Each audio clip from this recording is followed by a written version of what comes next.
సందర్భం అధ్యక్ష, చరిత్రలో మాకు జరిగిన అన్యాయం గురించి చెప్పాలంటే అధ్యక్ష, 1950 నుంచి ఎస్సీల కల్పించిన రిజర్వేషన్లు కొన్ని కులాలకు ఎక్కువగా ఉపయోగపడ్డాయి అధ్యక్ష.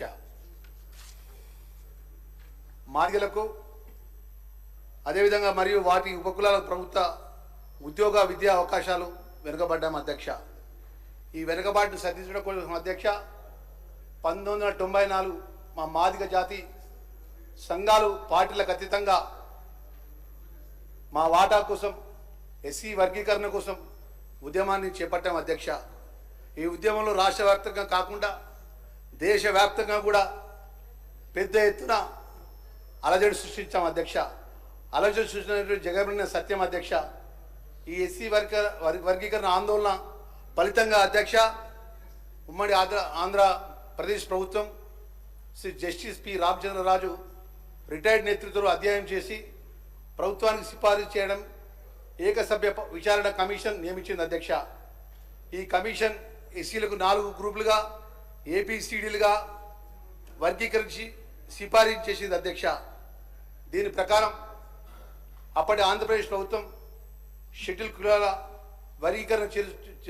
వర్గీకరణ చేస్తూ ఉత్తర్వులు జారీ చేయడం జరిగింది అధ్యక్ష. 1997 గౌరవ హైకోర్టు ప్రభుత్వం జారీ చేసిన ఉత్తర్వులను కొట్టివేయడం జరిగింది అధ్యక్ష. 1999లో అధ్యక్ష తిరిగి ప్రభుత్వం ఆర్డినెన్స్ ద్వారా మా వర్గీకరణను అమలు చేయడం జరిగింది అధ్యక్ష.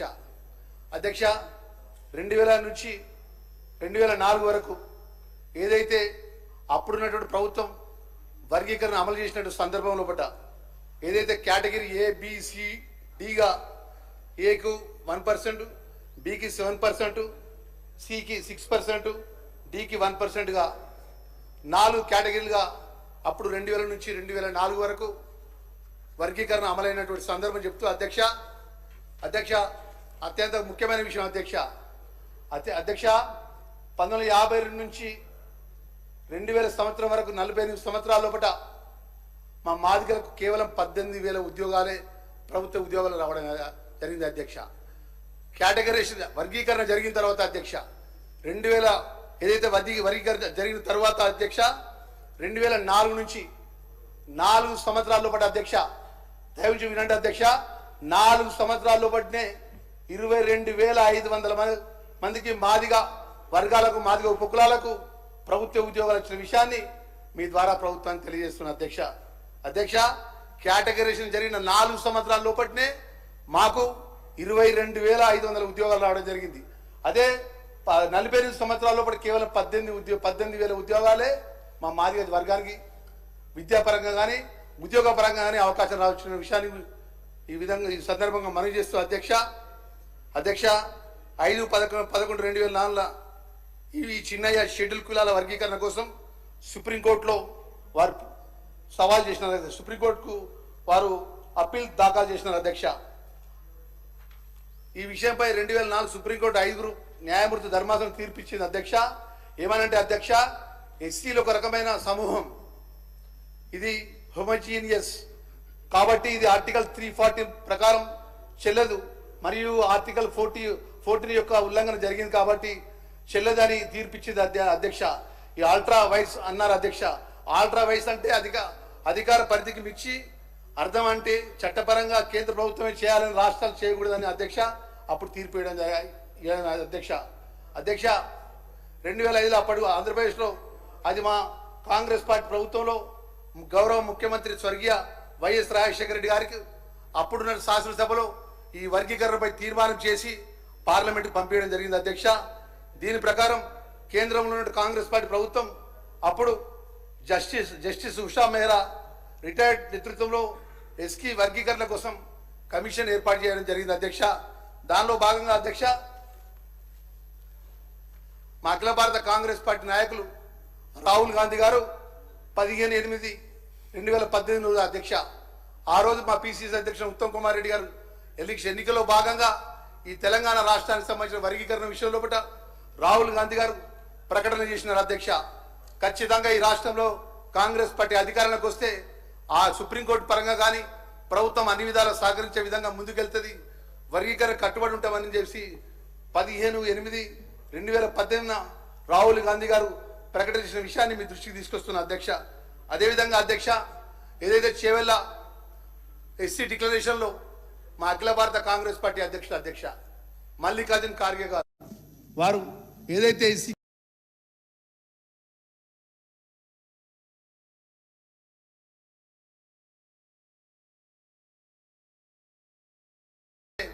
సుప్రీంకోర్టులో ఉన్నటువంటి విషయాల లోపల ఖచ్చితమైనటువంటి నిర్ణయం జరుగుతున్న విషయాన్ని కూడా వారు ఆ డిక్లరేషన్లో వారి యొక్క ప్రకటన చేసిన విషయాన్ని మీకు తెలియజేసిన అధ్యక్ష.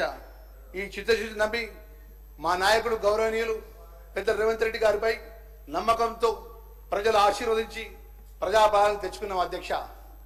ఈ సందర్భంలో చేవెళ్ళ డిక్లరేషన్ ప్రకారం ఇచ్చిన మాట కట్టుబడి ప్రజాప్రభుత్వం మాది కాబట్టి అధ్యక్ష, ఎస్సీ వర్గీకరణపై గౌరవ సుప్రీంకోర్టులో హియరింగ్ ఉందని జనవరిలో మేము గౌరవ ముఖ్యమంత్రి గారి దృష్టికి మా గౌరవ పెద్దలు దామోదర రాజ నరసింహ, నేను నా సహచర శాసనసభ్యులు వీరేశం గారు, సామ్యల్ గారు, అదేవిధంగా మా లక్ష్మీకాంతం గారు, యాదన్న గారు మేము అందరం కలిసి ముఖ్యమంత్రి గారికి వెళ్ళినాం అధ్యక్ష.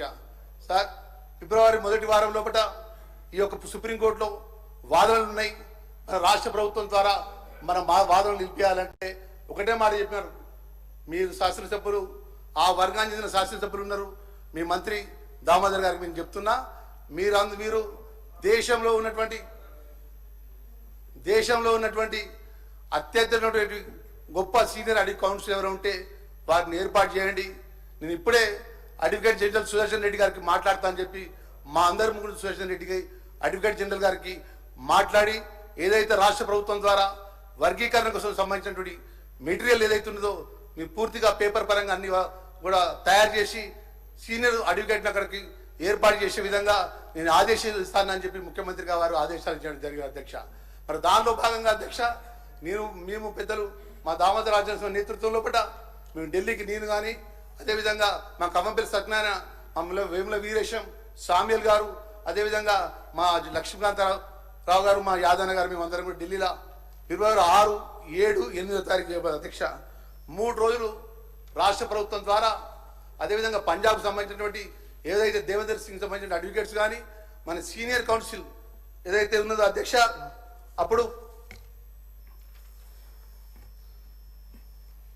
సీనియర్ కౌన్సిల్ అధ్యక్ష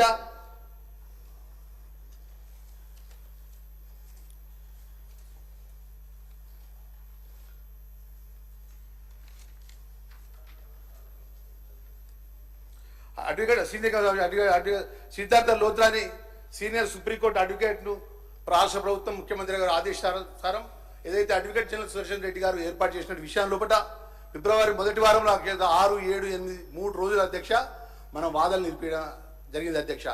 ఏదైతే కేటగరీషన్ సంబంధించిన 1950 నుంచి ఏదైతే 2000 వరకు, 2000 నుంచి 2004 వరకు మనకు జరిగినటువంటి మాదిగ వర్గానికి జరిగినట్టు అన్యాయ విషయంలో కానీ, ఉషా మేరకు సంబంధించినటువంటి ఏదైతే వారికి ఉన్నటువంటి కమిషన్ రిపోర్ట్ కానీ పూర్తిగా మన అడ్వకేట్ వారు అక్కడ వాదనలు వినిపించడం జరిగింది అధ్యక్ష. మరి దానిలో భాగంగా అధ్యక్ష మేమందరం కూడా మరి పెద్దలు ఏదైతే ముఖ్యమంత్రి వర్యులు, అదేవిధంగా గౌరవ మా మంత్రివర్యులు, మా శాసనసభ్యులు అందరం కూడా ఆ కేటగరీషన్లో మన వాదన మా రాష్ట్ర ప్రభుత్వం ద్వారా ఖచ్చితంగా కేటగరీషన్ అయి తీరాలి, ఈ వర్గానికి అన్ని విధాలు కూడా నష్టం జరిగిందనే విషయాన్ని కూడా మరియు మన అడ్వకేట్ ద్వారా చెప్పడం జరిగింది అధ్యక్ష. మరి దీనిలో భాగంగా అధ్యక్ష మీ అందరికీ తెలుసు అధ్యక్ష, 1వ తారీఖు ఆగస్టున ఏదైతే దేశంలోని అత్యంత న్యాయస్థానం అధ్యక్ష chief justice Shri DV Chandrachud, justice BR గౌ, Vikram Nath, justice M Trivedi, justice Pankaj Mittal, justice Manoj Mishra, justice Chandra Sharma అధ్యక్ష 7 ధర్మాసనం జడ్జిమెంట్ ఇచ్చింది అధ్యక్ష. జడ్జిమెంట్ 1/8/2024 రిజర్వేషన్ ఉపకులాల వర్గీకరణపై the state of Punjab and others కేసులో గౌరవ సుప్రీంకోర్టు ఇచ్చినటువంటి 7 సభ్యుల యొక్క గౌరవ రాజ్యాంగ ధర్మాసనం సివిల్ అప్పీల్ నెంబర్ అధ్యక్ష 23/17 ఆఫ్ 2011 కేసులో 2024 అధ్యక్ష ఆగస్టు 1వ తేదీన తుది తీర్పు ఇచ్చింది అధ్యక్ష. దీనిలో భాగంగా గౌరవ ముఖ్యమంత్రి వారు తీర్పు వచ్చిన గంటన్నర లోపటినే అధ్యక్ష ఇక్కడ ఉన్నటువంటి శాసనసభ సాక్షిగా యావత్ తెలంగాణ జాతికి ఏదైతే ఈ ప్రకటన వచ్చిన వెంటనే ఈ వర్గీకరణపై వారు పూర్తి అధ్యయనం చేసే విధంగా మా గౌరవ మంత్రివర్యులు పెద్దలు ఉత్తమ్ కుమార్ రెడ్డి గారికి మరి వారి యొక్క సభా కమిటీ ద్వారా ఏదైతే గౌరవ మంత్రివర్యులు శ్రీ ఉత్తమ్ కుమార్ రెడ్డి గారు, కో చైర్మన్ దామోదర్ రాజనరసింహ గారు, అదేవిధంగా గౌరవ మంత్రులు దుద్దిల శ్రీధర్ బాబు గారు, పొన్నం ప్రభాకర్ గౌడ్ గారు, అనసూయ సీతక్క గారు, ఎంపీ మల్లు రవి గారిని సభ్యులుగా ఏర్పాటు చేసి పూర్తిగా ఈ తెలంగాణ రాష్ట్రంలో ఉన్నటువంటి అన్ని వర్గాల యొక్క ఎస్సీ కేటగిరీకి సంబంధించినటువంటి ఏ విధంగా ముందుకు పోయే విషయంలో కూడా పూర్తి అధ్యయనం చేయడం జరిగింది అధ్యక్ష. దీని ద్వారా కాకుండా అధ్యక్ష ముఖ్యంగా దీనికి సంబంధించిన విషయాలు కూడా ముఖ్యంగా మా దామోదర స్వామి శాసనసభ్యులందరం కూడా టూరిజం ప్లాజా దగ్గర ప్రత్యేకంగా మా దామోదరన్న ఏర్పాటు చేసిండ్రు. తెలంగాణ రాష్ట్రంలో నలుమూలలో అంబేద్కర్ సంఘ నాయకులు కానీ, దళిత సంఘ నాయకులు కానీ, ఏ నాయకులన్నా కానీ మీ వినతి పత్రాలు ఇవ్వడానికి రండి. మీరు ఓరల్గా చెప్పినా కూడా మేము వ్రాతపూర్వకంగా మేము మీ యొక్క విషయాన్ని కూడా ప్రభుత్వం సబ్ కమిటీ తీసుకొస్తామన్న విషయాన్ని కూడా చెప్పిన విషయాన్ని మనవి చేస్తూ అధ్యక్ష. ఇంకో ముఖ్యమైన విషయం అధ్యక్ష, దీని తర్వాత 11/10/2024 ప్రభుత్వం ఏకసభ్య కమిషన్ నియమిస్తూ ఉత్తర్వులు జారీ చేసింది అధ్యక్ష.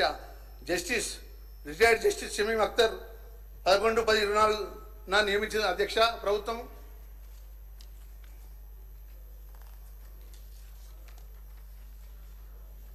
అందుబాటులో ఉన్న రికార్డులు వివిధ రాష్ట్రాల యొక్క ఉపకిలాల వర్గీకరణ పరిశీలించి తర్వాత కమిటీ తెలంగాణ అడ్వకేట్ జనరల్ చర్చించి ఈ అంశం కమిషన్ నియమించాలని రాష్ట్ర ప్రభుత్వం సూచించింది అధ్యక్ష. ఈ మేరకు ఉపకులాల వర్గీకరణపై 60 రోజులు విచారించి సమర్పించిన తెలంగాణ హైకోర్టు మాజీ జడ్జి నేతృత్వంలో doctor justice Shamim Akhtar commission రాష్ట్ర ప్రభుత్వం నియమించి ఆ కమిషన్ గడువు 2020 జనవరి 11 అధ్యక్ష. నెల రోజులు ఫిబ్రవరి 10 వరకు కూడా ఇంకా అడిషనల్గా పొడిగించి జస్టిస్ షమీం అఖ్తర్ కమిషన్ను నవంబర్ 11, 2024 బాధ్యతలు చేపట్టి అదే రోజు కమిషన్ ఆఫ్ ఎంక్వైరీ రూల్స్ కింద 1968 రూల్ 4 కింద నోటిఫికేషన్ కూడా రాష్ట్ర ప్రభుత్వం విడుదల చేయడం జరిగింది అధ్యక్ష. కమిషన్ 2024 డిసెంబర్ 4 తేదీన 2025 జనవరి 3 సంగారెడ్డి అదే జిల్లా, రంగారెడ్డి జిల్లా, నల్గొండ జిల్లా, ఖమ్మం జిల్లా, హైదరాబాదు, కరీంనగర్, హన్మకొండ, మహబూబ్ నగర్, నిజామాబాద్ జిల్లాలో పర్యటించి ప్రజల నుంచి విజ్ఞప్తులు స్వీకరించడం జరిగింది అధ్యక్ష. అదేవిధంగా అధ్యక్ష ఈ విధంగా స్వీకరిస్తూ కమిషన్లో పర్యటనలో భాగంగా ఈమెయిల్ ద్వారా కానీ వ్యక్తిగతంగా కానీ సుమారు మొత్తం 8,681 వినతి పత్రాలు కమిషన్ స్వీకరించడం జరిగింది అధ్యక్ష. ఎంపిరికల్ డాటా, జనాభా, అక్షరాస్యత, ఉద్యోగాలు, విద్యా సంస్థలు, ప్రవేశాలు, నియామకాలు, ఆర్థిక సహాయాలు, అదేవిధంగా 59 ఎస్సీ కులాల నుంచి రాజకీయ ప్రాతినిధ్యం సంబంధించిన ప్రభుత్వ శాఖలకు సంబంధించిన అధికారులు కానీ, మాజీ అధికారులు కానీ, ఇంటెలెక్చువల్స్ గారు కానీ, అడ్వకేట్స్ కానీ ఆ యొక్క పూర్తి వినతి పత్రాలు కమిషన్ ముందు వారి యొక్క అభిప్రాయాలు కూడా ఈ వర్గీకరణ విషయంలో ముందు పెట్టడం జరిగింది అధ్యక్ష. అంటే రాష్ట్ర ప్రభుత్వం కానీ గౌరవ ముఖ్యమంత్రి వర్యులు కానీ గౌరవ మంత్రివర్యులు కానీ ట్రాన్స్పరెన్సీగా ఎవరికి వ్యతిరేకం కాకుండా ఎవరిని మనసు నొప్పియకుండా ఈ జరగాల్సినటువంటి న్యాయమైనటువంటి ఈ వర్గీకరణ విషయం లోపల ఏకసభ్య commission retired chairman commission judge గారి ద్వారా ఇవన్నీ విషయాలు సేకరించిన తర్వాత అధ్యక్ష కమిషన్ 59 కులాలను 3 గ్రూపులుగా విభజించిన విషయాన్ని మా గౌరవ మంత్రివర్యులు దామోదర్ రాజనరసింహ గారు, అదేవిధంగా గౌరవ మంత్రివర్యులు ఉత్తమ్ కుమార్ రెడ్డి గారు చెప్పిన విషయాన్ని కూడా విషయాన్ని జోలిపోకుండా అధ్యక్ష నేను ఒక మాట చెప్పాల్సిన అధ్యక్ష, ఆ వర్గానికి వెళ్ళి వచ్చిన వాడిగా ఎన్నో ఇబ్బందులు ఎన్నో కష్టాలు చూసిన వాడిగా అధ్యక్ష నేను ఒక మాట చెప్పాల్సిన అధ్యక్ష. ఎందుకంటే మా తండ్రి గారు పెద్దపల్లి అర్జనవాడలో పుట్టిన అధ్యక్ష, చిన్న పూరు గుడిసె అధ్యక్ష. గోదావరి సింగరేణి కాలేజ్లో ఉద్యోగరీత్యా మేము అక్కడికి గోదావరి రామగుండం మేము అధ్యక్ష. మేము 6 అధ్యక్ష, 6 ముగ్గురం అనేది అధ్యక్ష. నేను అనేక ప్రభుత్వ ఉద్యోగాలను అప్లై చేసుకున్నప్పటికీ ఈ రిజర్వేషన్ సంబంధించిన దామాషా ప్రకారం మేము రీచ్ కాలేకపోయినాం అధ్యక్ష. ఆ పరిస్థితులు వచ్చిన వ్యక్తిగా అధ్యక్ష చివరిగా నేను ఒకటే విషయం చెప్పదలుచుకున్నాను అధ్యక్ష, ఇంత గొప్ప నిర్ణయాన్ని గౌరవ ముఖ్యమంత్రి వర్యులు ఏదైతే చరిత్ర పుటాల్లో ఉండే విధంగా ఈ రోజు ఇంట్లో చారిత్రాత్మక రోజు అధ్యక్ష.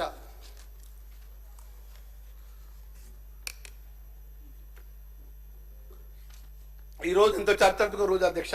ఈ మహాఘట్టం చరిత్ర పుటాల్లో నిలిచిపోయే విధంగా ఈ అద్భుతమైన రోజు. అందుకు గౌరవ ముఖ్యమంత్రి వర్యులకు పెద్దలు రేవంత్ రెడ్డి గారికి, అదేవిధంగా వారి యొక్క మంత్రివర్గ పెద్దలకు శాసన సభ్యులకు, శాసన మండలి సభ్యులకు, హృదయపూర్వకంగా మా డిప్యూటీ చీఫ్ మినిస్టర్ బట్టి విక్రమార్క గారికి, అదేవిధంగా అధ్యక్ష వారందరికీ మనస్ఫూర్తిగా యావత్తు తెలంగాణ ఉన్నటువంటి మాదిగ ఉపకులాలు జీవితకాలం రూపడే విధంగా ఈ సాహసోపేతమైన నిర్ణయం తీసుకొని ఈరోజు బిల్లు పెట్టే విషయం లోపల నాకు మాట్లాడే అవకాశం ఇచ్చి జీవితకాలం ఉన్నంత వరకు అధ్యక్ష మేము బ్రతుకున్నంత వరకు ఈ గొప్ప అంశం లోపల నాకు అవకాశం దొరుకుడు కాంగ్రెస్ పార్టీ తరఫున ఆ రోజు అధ్యక్ష మీరు నమ్ముతున్న మనం ఎలక్షన్ సంవత్సరం 1.5 ఇయర్ కింద అధ్యక్ష జిల్లా అధ్యక్షుడు ఉండి బీసీ అధ్యక్ష గారి దగ్గరికి వెళ్ళిన అన్న ఆ ప్రాంతానికి సంబంధించిన మంత్రిగా ఉన్నాడు, నేను ఎస్సీ మాదిగా వరకు వెళ్ళి ఉన్నా, నేను ఆయనతో కొట్లాడడం అన్ని విధాలు ఆర్థికంగా ఇబ్బంది ఉంటుంది అంటే ఒకటే మాట అంటు లక్ష్మణ్ కుమార్ నీకు నేనున్నా ప్రజలలో నీకు మంచి పేరుంటే తప్పకుండా నువ్వు గెలిచి తీరుతావు అని చెప్పి నాకు అండగా ఉన్నటువంటి నాయకుడు రేవంత్ రెడ్డి అధ్యక్ష ఈరోజు ఒక మంత్రిపై నీకు గెలిచి ఈ శాసనసభలో వచ్చి ఇంత గొప్ప అంశాన్ని నేను ఈ సభ ద్వారా మాట్లాడడానికి అవకాశం ఇచ్చినందుకు నిజంగా అధ్యక్ష జీవితకాలం ఈ యావత్తు రాష్ట్రంలో ఉన్న మా మాదిగ జాతి మాదిగ కులాలు రాష్ట్ర ముఖ్యమంత్రి వర్యులు అదేవిధంగా రాహుల్ గాంధీ గారికి, మల్లికార్జున ఖార్గే గారికి, మంత్రివర్గానికి కూడా రుణపడి ఉంటాయనే విషయాన్ని కూడా సవినయంగా మనవి చేసుకుంటూ అధ్యక్ష ఏదైతే ఈ యొక్క వర్గీకరణ విషయం లోపల మాదిగ అమరవీరులు చనిపోయిన కుటుంబాలకు కూడా మనం అండగా ఉండే విధంగా మన దామోదర రాజనరసింహ గారు అదే శాసనసభ్యులందరం కూడా ప్రత్యేకంగా వారికి మేము వారి కుటుంబాలను కలవడం జరిగింది అధ్యక్ష. ఈ ద్వారా మా ముఖ్యమంత్రి వర్యులకు సవినయంగా మనవి చేస్తున్నాం అధ్యక్ష. ఆ కుటుంబాలకు కూడా మనం అండగా ఉండాలని చెప్పి ప్రభుత్వం అన్ని విధాలా కూడా మనస్ఫూర్తిగా నేను వారు రిక్వెస్ట్ చేసుకుంటూ అధ్యక్ష ఆ వర్గాన్ని చెందిన విషయంలో కూడా మరి ఇంత పెద్ద విషయం ఈరోజు చర్చ జరుగుతుంది అధ్యక్ష.